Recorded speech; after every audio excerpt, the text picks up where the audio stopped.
बहुत सारी चीजें हैं समझने की, क्योंकि बजट के अंदर में जिस तरीके की स्थिति रही, जिस तरीके के अनाउंसमेंट्स आए, और उसमें खासकर बैंकिंग, फाइनेंस या मार्केट से जुड़े हुए लोगों के लिए खासकर, क्या आप कहेंगे कि क्या ये डिसअपॉइंटिंग था? जो डर था वो सच साबित हो गया, और कहीं अ, परेशानी बाजार से जुड़े हुए लोगों के लिए बढ़ गई? तो अलग जी देखिए कैसा है कि बाजार में जो टैक्सेस इन्होंने लगा दिए हैं और जो कैपिटल गेन टैक्सेस पे जिस चीज़ को जिस तरह से चेंज किया है वो थोड़ा डिसअपॉइंटेड है। मतलब बाजार के लिए एक डिसअपॉइंटमेंट है क्योंकि लॉन्ग टर्म टैक्स जो है कैपिटल गेन टैक्स को बढ़ा दिया गया। शॉर्ट टर्म कैपिटल गेन में तो 15 से 20% कर दिया गया और उसमें करीब करीब 25% की वृद्धि तो लॉन्ग टर्म टैक्स में कर दी गई। तो ये जो वृद्धि थी ये जो है एक शॉकिंग था क्योंकि बहुत सालों से एक जो है स्टेबल टैक्स रिजीम चल रहा था एटलीस्ट कैपिटल गेन के ऊपर में, वहाँ पर उन्होंने छेड़छाड़ की है और वो थोड़ा डिसअपॉइंटमेंट था मार्केट के लिए।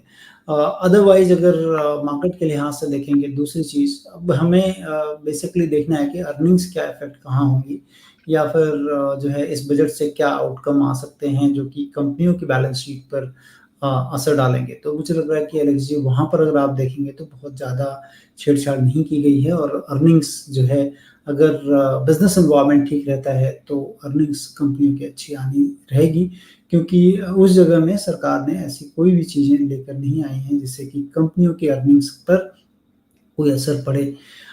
इंफ्रास्ट्रक्चर में जो इन्वेस्टमेंट है सरकार का उन्होंने जो बोट एंड अकाउंट पर जो बजट दिया था वही चीज़ सेम रेप्लिकेट की गई है। तकरीबन 11,11,000 करोड़ के करीब का जो है आवंटन किया गया है केपेक्स के लिए। तो वो एकदम मतलब चुस्त दुरुस्त है तो वहाँ से मुझे लगता है कि एक इकोनॉमिक एक्टिविटी में स्पर मिलेगा। दूसरी चीज़ें थोड़ा-सा जो है बजट में खर्चे में अगर बजट के खर्चों में देखेंगे, तो रूरल साइड कह लें, एग्रीकल्चर साइड कह लें, वहाँ पर डेफ़िनेटली फ़ोकस जो है वो बढ़ा है। अगर आप 1 साल पुरानी बजट को देख लें या फिर उससे पुराना मतलब जो रिवाइज़ एस्टीमेट लास्ट ईयर का था उससे कंपेयर करें और जो 2022-23 मतलब जब इलेक्शन के 1 साल पहले का जो बजट है अगर उससे हम कंपेयर करते हैं, तो कहीं-कहीं जो है टेक्सचर जो है वो दिखता है कि खर्चे में जो है वो थोड़ा-सा चेंज डेफ़िनेटली किया गया है। एग्रीकल्चर जो है में काफ़ी रूरल एंड एग्रीकल्चर या कह लें ट्राइबल जनजातियों के लिए जो चीज़ें की गई हैं, हेल्थ पर बढ़ाया जा रहा है फ़ोकस। तो इस तरह से रूरल डेवलपमेंट पर काफ़ी फ़ोकस है। सोशल वेलफेयर स्कीम्स के ऊपर फ़ोकस है। खर्चे में ये है, डिफेंस पर जो है जो खर्चे थे लास्ट ईयर जो रिवाइज़्ड एस्टीमेट आया था या लास्ट ईयर का जो रिवाइज़्ड एस्टीमेट है, उस पे देख लें तो अमूमन जो है -2.2% के करीब रक्षा बजट में थोड़ी कटौती है, लेकिन 1 साल पहले के बजट से देखेंगे तो तकरीबन जो है 14% ऊपर है वो बजट। तो सब्सिडीज़ जो हैं फर्टिलाइज़र्स और फूड सब्सिडीज़ इसको कर्टेल किया गया है बाय लार्ज अमाउंट। वहाँ पर कट क्योंकि फर्टिलाइज़र्स के साथ जो है इनपुट कॉस्ट कम होंगे, उसको देखते हुए सारी चीज़ें की गई हैं। लेकिन अगर बिज़नेस एज़ सच देखेंगे तो वहाँ पर जो है प्रोडक्शन लिंक्ड स्कीम्स या कह लें जो है यहाँ पर टेक्नोलॉजिकल या फिर सेमीकंडक्टर वाइज़ जितनी भी चीज़ें हैं, इनपुट कॉस्ट को कम करने की कोशिश की गई है। प्रिंटेड सर्किट बोर्ड्स जो है बाहर से वो महँगे होंगे मतलब इंडिजिनस जो भी चीज़ बनेगी वो उनका जो है माल बिकेगा उसके लिए एक जो प्लेटफ़ॉर्म मुहैया कराया गया है। तो बिज़नेस एज़ सच बहुत ज़्यादा न छेड़कर सोशल सेक्टर, रूरल सेक्टर इस पे थोड़ा-सा उनके जो खर्चे हैं, उनके जो पहले से जो खर्चे थे, उसमें थोड़ा-सा चेंज किया गया है। पॉलिटिकली डेफिनिटली एक डिफरेंट स्टैंड पॉइंट लिया है गवर्नमेंट ने, लेकिन बेसिकली जो स्ट्रक्चर था बजट का, उस पर बहुत ज़्यादा छेड़छाड़ ना करके और ये भी देखा गया कि ग्रोथ नहीं जो है अफ़ेक्ट हो। रेटरिक बहुत ज़्यादा नहीं थे जैसे कि आत्मनिर्भर होना, ये चीज़ बहुत ज़्यादा नहीं सुनाई पड़ी कि आत्मनिर्भरता के ऊपर क्या होगा या फिर जो है कह लें कि यहाँ पर जो पीएलआई स्कीम्स के प्रति बहुत ज़्यादा इन्होंने रेटरिक नहीं थे। बट आवंटन अगर आप देखेंगे तो वही है नल से जल में जो आवंटन लास्ट ईयर था वही 70,000 करोड़ के आसपास है। तो आवंटन नहीं करके थोड़े से रेटरिक हुए हैं कि लोगों को रोजगार मिल जाए, उन नए बच्चों को जो है कुछ पैसे मिले, उनको कंपनियां जो रोजगार देंगी, उनको कुछ जो है ईपीएफओ में सपोर्ट करेंगे। तो वो कुछ चीजें जो कि पॉलिटिकली खुद को जो है दूसरी दिशा देने की बात की गई है, लेकिन अगर हम बिजनेस वाइज देखेंगे तो बहुत ज़्यादा जो है नेगेटिव तो नहीं है, बहुत पॉजिटिव भी नहीं दिया गया, बट नेगेटिव नहीं है, जिससे कारण जो है मार्केट आप देखें कि बहुत नीचे नहीं गया। एक बार तो गया था क्योंकि जो टैक्सेस लेवी कर दिए गए, तो स्पेकुलेटिव एक्टिविटी में बहुत ज़्यादा सरकार की नज़र है। और अभी कल ही एक आप देखें सेबी ने एक फिर से दिया एक कि लास्ट ईयर जो है 2023 में अगर आप इंट्राडे ट्रेडर हैं तो उसमें आप में 10 में से 7 लोग पैसा लूज करते हैं, जो कि करीब करीब 1.5-2 साल पहले उन्होंने डेरिवेटिव में दिया था कि 10 लोगों में 9 लोग पैसे लूज करते हैं। तो ये है कि आप शॉर्ट टर्म आप ध्यान ना रखें, लंबी अवधि के लिए अगर बाजार में आना है तो पैसे लगाएं। और मुझे लगता है कि लंबी अवधि के लिए अगर सरकार की नीतियों के जो है आप जाएंगे और देखेंगे तो बहुत सारी कंपनियां या बहुत सारे ऐसे बिजनेस हैं जो कि मिलेंगे। लेकिन एलेक्स जी अभी इन लेवल्स पे अगर आप देखें तो महंगा तो जरूर है मांग। तो वहाँ पे भी एलटीसी पे भी जिस तरीके की मार है वो कोई बहुत प्रॉमिसिंग नहीं है, और बहुत उससे मतलब उसको मार्केट या कम से कम इन्वेस्टर जो है बहुत अच्छे से तो नहीं, बहुत पॉजिटिव उसमें तो नहीं ले पाएंगे। कहीं ना कहीं वहाँ पे भी नुकसान हुआ है। एक बार दोबारा से दोहराएं, मैं सुन नहीं पाया क्वेश्चन। संतोष जी, मैं एलटीसीजी की बात कर रहा था, क्योंकि वहां पे भी जिस तरीके की चीजें बदली हैं, इंडेक्सेशन की बात जो हटाने का लगाने का और वाली जो चीजें हैं, तो वहां पे भी कहीं लॉन्ग टर्म में, क्योंकि आप कह रहे हैं कि स्पेकुलेशन के लिए, ट्रेडर्स के लिए तो ठीक है कि एफ एंड ओ के लिए कि उसको डिस्करेज करने की कोशिश है सरकार की, तो इसलिए वहां पे टैक्स डबल कर दिया। लेकिन जब हम इन्वेस्टमेंट्स की बात करते हैं तो वहाँ एलटीसीजी में भी जिस तरीके की चीजें करी हैं, तो वो भी कहीं ना कहीं डिसअपॉइंटिंग है लॉन्ग टर्म इन्वेस्टर्स के लिए। देखिए, निवेशक के लिए थोड़ा सा डिसअपॉइंटमेंट डेफिनेटली है, बट लेकिन मेरे को जो सबसे बड़ा डिसअपॉइंटमेंट हुआ कि अगर प्रॉपर्टी पे जिस तरह से टैक्सेस लगाए गए, अगर एलेक्स जी आप कोई भी चीज़ इनहेरिट कर रहे हो और उस पर अगर टैक्स लगा दिया जाए और उस पर आपको इंडेक्सेशन नहीं दिया जाए, क्योंकि उसमें बहुत कई गुना दाम बढ़ चुके हैं और उस पर सरकार जो है लेके जाएगी इतना बड़ा पैसा विदाउट इंडेक्सेशन।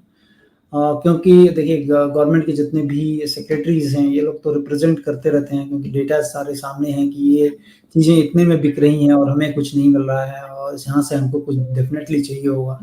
तो वो जो है एक थोड़ा डैम्पनिंग है कि अगर आपने आपके पास कोई बहुत बड़ी 2001 के पहले की अगर कोई चीज़ दी हुई है तो उस पर जो है कोई इंडेक्सेशन, उसके पहले का इंडेक्सेशन तो आपको मिल जाएगा, लेकिन 2001 के बाद की जो चीज़ें ली हुई हैं उस पर कोई इंडेक्सेशन बेनिफिट नहीं मिलेगा। तो ये थोड़ा सा जो है डैम्पनर था एटलीस्ट रियल एस्टेट में। तो ये थोड़ा सा देखा गया कि अच्छा नहीं है। और वहीं पर सेम अगर दूसरी तरफ देखें ज्वेलरीज में, वहाँ पर जो इन्होंने कम किए हैं कस्टम ड्यूटीज, जो बेसिक कस्टम ड्यूटीज हैं, वो एक अच्छा कदम था। तो कहीं मतलब कहीं खुशी कहीं गम इस तरह से दिया गया है चीजें। जी, लेकिन संतोष जी, खुशी कम बाजार के लोगों के लिए कम नहीं लग रही है, क्योंकि जो लोग बाजार में रेगुलर काम करते हैं तो ठीक है कि इन्वेस्टमेंट तो एक अच्छी चीज है और सरकार चाह रही है कि हम लोग जो है इन्वेस्टमेंट्स में फोकस करें। लेकिन जो लोग डेली काम कर रहे हैं तो वो कहीं ना कहीं फिर ट्रेडिंग पे भी जाते हैं, क्योंकि बाकी दिन में क्या करेंगे, और उनको कहीं ना कहीं हर दिन कुछ ना कुछ चाहिए, कुछ एक्टिविटी चाहिए है, और वो वाली चीज है। और ये नॉर्मल फिनोमेना है, पूरी दुनिया में ऐसे ही होता है, ट्रेडिंग ऐसी ही होती है। उसको इतना ज्यादा डिस्करेज करना, और वो भी तब जब अभी हाल ही में युवाओं ने इसको अडॉप्ट किया है।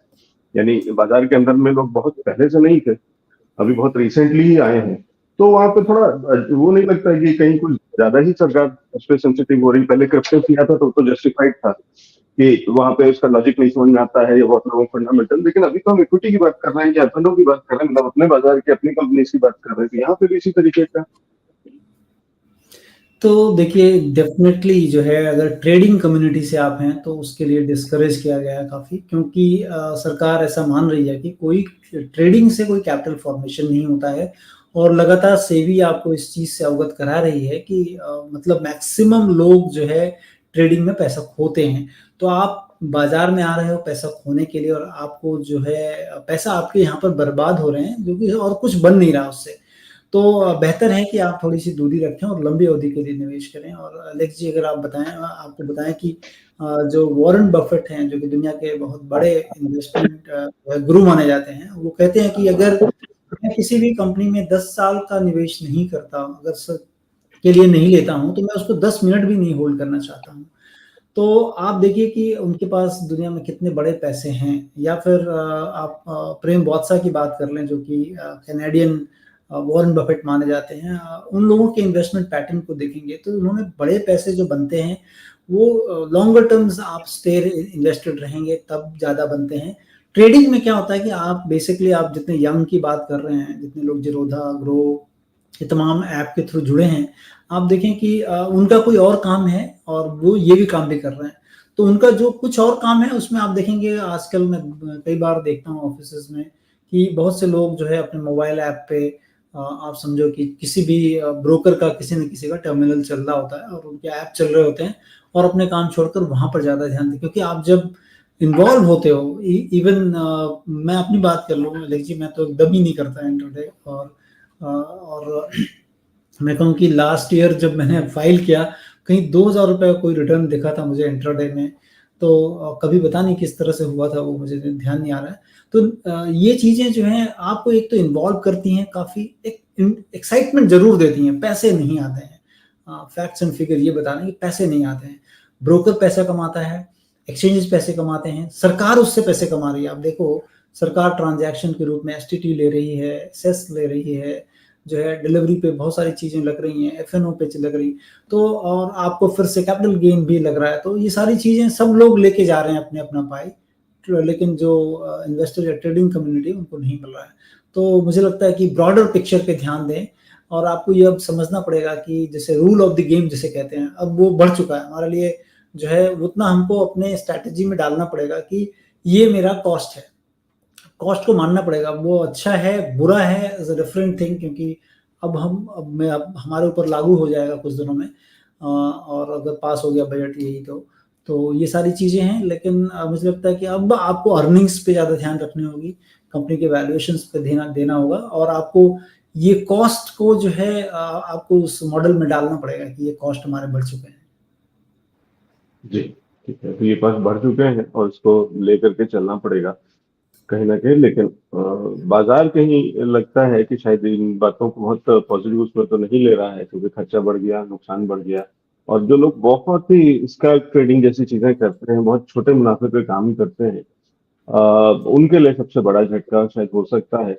और उसके चलते निफ्टी में जो गिरावट है वो तो है, पूरा लगातार हम देख रहे हैं कि कहीं न कहीं एक फिज़ल आउट होता हुआ बहुत मुश्किल से संभल रहा है। लेकिन बहुत वीकनेस तो बढ़ती जा रही है, और इस पूरे हफ्ते में हमने बहुत बार-बार लोअर्स की तरफ देखने की कोशिश करी है, तो कुछ बहुत स्ट्रेंथ नहीं आ रही।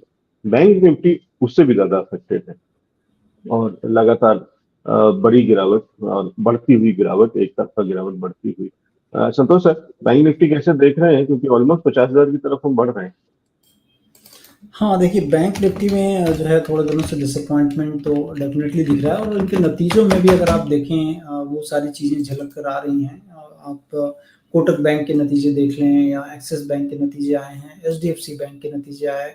तो ये तमाम जितनी भी बड़ी बैंकें हैं, उनके नतीजों में थोड़ा निराश किया है। और चूँकि देखिए सरकार का एक और भी था, क्योंकि बैंकों की तरफ से काफ़ी रिप्रेजेंटेशन है सरकार की तरफ, कि इनका जो है deposit, credit to deposit ratio, ये इसमें जो है पैरिटी खत्म हो रही है, और काफ़ी स्ट्रेस इनको मिल रहा है, क्योंकि डिपॉज़िट्स नहीं आ रहे हैं बैंकों में ज़्यादा, क्योंकि आपका स्टॉक मार्केट काफ़ी अच्छा चल रहा है, और लोगों की जो सेविंग्स हैं उधर की तरफ ज़्यादा जा रही हैं, और जितने नए बच्चे आ रहे हैं, नए लोग हैं, वो ज़्यादा इधर की तरफ ट्रेडिंग कर रहे हैं वो भी। तो ये थोड़ा-सा डिसअपॉइंटमेंट मतलब कह लें कि टैक्स की तरफ से है, लेकिन सरकार का ये भी ध्यान है कि अगर वहाँ पर कुछ एक्टिविटी कर्टेल की जाए, तो इन बैंकों को डिपॉज़िट्स मिल सकेगी, ताकि ओवरऑल इकोनॉमी के ग्रोथ में जो पैसे हैं, जो कैपिटल है, वो बैंकों को मिले, और वो एक कह लें कि अच्छे उद्यम में लगाएँ, और उसके बाद वो वहाँ से रिटर्न आपको मिले। तो ये है, और बैंकों में इस ये फ़ील देखा गया है, निम का श्रिंक हो जाना, कासा रेशियो का गिर जाना, ये तमाम चीज़ें हैं जो कि बैंकों पर एक जो है प्रेशर देती हैं। लेकिन मेरा मानना है कि अगर लंबी अवधि के निवेशक हैं, थोड़े और गिर जाएँ, ये सारे बैंक, तो आपको डेफिनेटली इसमें पैसे लगाना चाहिए, क्योंकि एक तो प्राइस टू बुक काफ़ी रिजनेबल हैं प्राय सारी बैंकों के। दूसरी तरफ जो है अपॉर्चुनिटी साइज जो मैं देखता हूँ कि अगर इकोनॉमी एक बड़ा लीप लेती है यहाँ से, जो कि थोड़ा मिसिंग था इस जो है बजट में रेटरिक के रूप में सरकार की तरफ की, तीसरी बड़ी इकोनॉमी की बात एटलीस्ट निर्मला सीतारमन ने अपने इस बजट में नहीं कहा। डेफिनेटली विकसित भारत की बात उन्होंने डेफिनेटली की है, और उसके मद्देनजर बहुत सारे स्टेप्स उन्होंने बताए। तो अगर हम देखते हैं कि अगर यहाँ से भी कोई लीप मिलता है, तो उसमें सबसे बड़ा जो है एक तो मैन्युफैक्चरिंग सेक्टर होगा, दूसरा जो है बैंकिंग जो कि उसको सपोर्ट करेगी वो होगा। तो इसमें मुझे लगता है कि एचडीएफसी बैंक देखना चाहिए, निचले स्तरों पर अगर मिलता है तो जरूर इसमें देखना चाहिए। ठीक है, ये है ओवरऑल राय बैंक से लेकर के ओवरऑल इंडेक्स तक। लेकिन कहीं ना कहीं नाराजगी, कहीं ना कहीं डिसअपॉइंटमेंट बाजार में तो है। और जिस तरीके के मीम्स और जिस तरीके से सोशल मीडिया पे चीजें चल रही है, उसमें ये है कि सरकार अपनी कुर्सी बचाने के लिए और अपने सरकार सरकार बनाए रखने की कीमत जो है वो बाजार से वसूल रही है। तो जहाँ पे एक तरफ चाहे बिहार चाहे आंध्रा पे फोकस है, वहाँ उसका जो एक खर्चा निकाला जा रहा है वो बाजार से हम लोग जो बाजार से जुड़े हुए लोग हैं या इन्वेस्टर्स हैं या ट्रेडर्स हैं, कहीं ना कहीं उसको उनको वो कीमत चुकानी पड़ रही है। और भी एलेक्स जी, बहुत मैं सारी चीज ऐड करना चाहूंगा इसमें। चीजें। जैसे कि आप देखें कि जैसे आप कह रहे हैं कि अपनी इस कुर्सी को बचाया जाना चाहिए, लेकिन अगर आप सरकार के मतलब हम लोग तो पैटर्न देखते हैं, बहुत दिनों से सेबी कई बार इस चीज को कह चुका है कि स्पेकुलेटिव एक्टिविटी बहुत ज़्यादा हो रही है, कैपिटल क्रिएशन नहीं हो रहा है। और सबसे पहले उन्होंने जो एक डेटा लाया था 2 साल पहले के करीब, जब अडानी का सारा सागा चल रहा था उसी समय, कि 9 लोग लूज करते हैं डेरिवेटिव में। उसके बाद अब कल आया एक कि 70% लोग लूज करते हैं कैश मार्केट इंट्राडे में। तो ये बहुत दिनों से बात चल रही थी और कई बार सेबी की प्रमुख जो हैं वो कई बार कह चुकी थी। तो ऐसा कुछ लग रहा था कि जरूर ये लोग कुछ ना कुछ करने वाले हैं इस पूरे क्षेत्र में, और उन्होंने कर दिया। और मुझे ये नहीं लगता कि शायद कुर्सी बचाने के लिए की गई ये चीज है कि एक्टिविटीज जो ओवरऑल इन्वेस्टमेंट में चल रही है उसको थोड़ा सा प्रूडेंट बनाया जाए, और उसको जो है आपको कैपिटल फॉर्मेशन हो उधर की तरफ ज़्यादा ध्यान दिया जाए।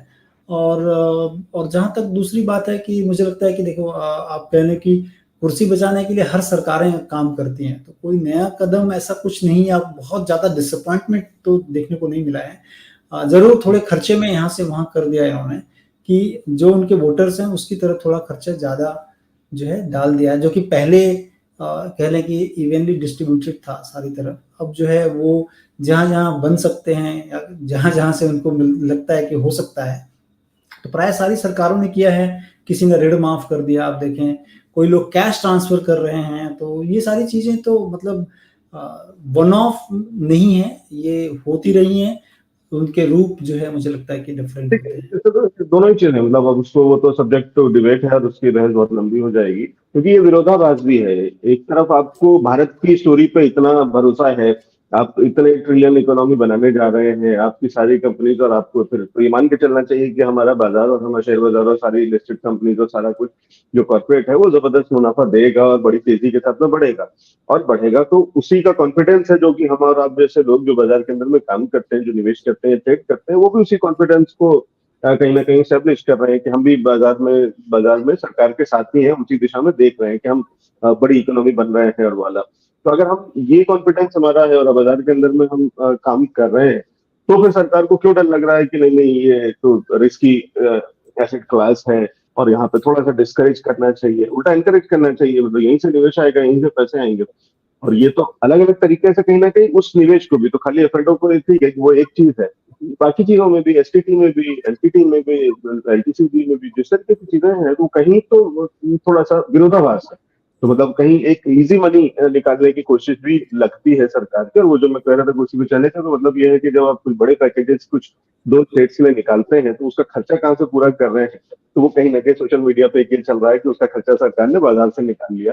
तो वैसी वाली कोई चीज नहीं है कि कुछ अलग से मेहनत ना करनी पड़े। तो एक 17,500 रुपए जैसी कोई इनकम टैक्स की जो छूट है, एक वो, और दूसरा थोड़ा सा मिडिल क्लास को जो कहीं ना कहीं कुछ दिया है इंक्रीज, तो वो एक वो उनको जो कन्विंस किया है कि ताकि सरकार आगे इलेक्शंस खराब ना हो, और दूसरा जो दो स्टेट्स हैं उनको जो देना है, वो सब चीजों का एक बड़ा पोर्शन शायद बाजार से निकालने को, और इसीलिए आपके सामने स्क्रीन पर बैंक निफ्टी एक बड़ी गिरावट, बड़ी कमजोरी के साथ में काम करता हुआ आज भी करीब 650 पॉइंट डाउन 50,690 पे काम कर रहा है। आज का लोग 50,560 के आसपास का है, मतलब 50 550 जहां 55,000 की तरफ देख रहे थे बैंक निफ्टी में, वहां हम वापस 50,000 के आसपास काम कर रहे हैं। तो थोड़ा सा डिसअपॉइंटमेंट तो यहाँ दिख ही रहा है, और बाजार के लोगों की वोटिंग जो है वो यही है, ईवीएम बाजार ही है, वो यहीं से अपनी राय, अपनी बात पहुंचा देते हैं। चलिए, तो ये बाजार को समझ लिया, बजट से बाजार को क्या मिला और क्या नहीं मिला और किन सेक्टर, तो वो सारी चीजें संतोष सर ने बहुत अच्छे से समझा दी। संतोष सर, फिर मुद्दे की बात, इस समय स्टॉक मार्केट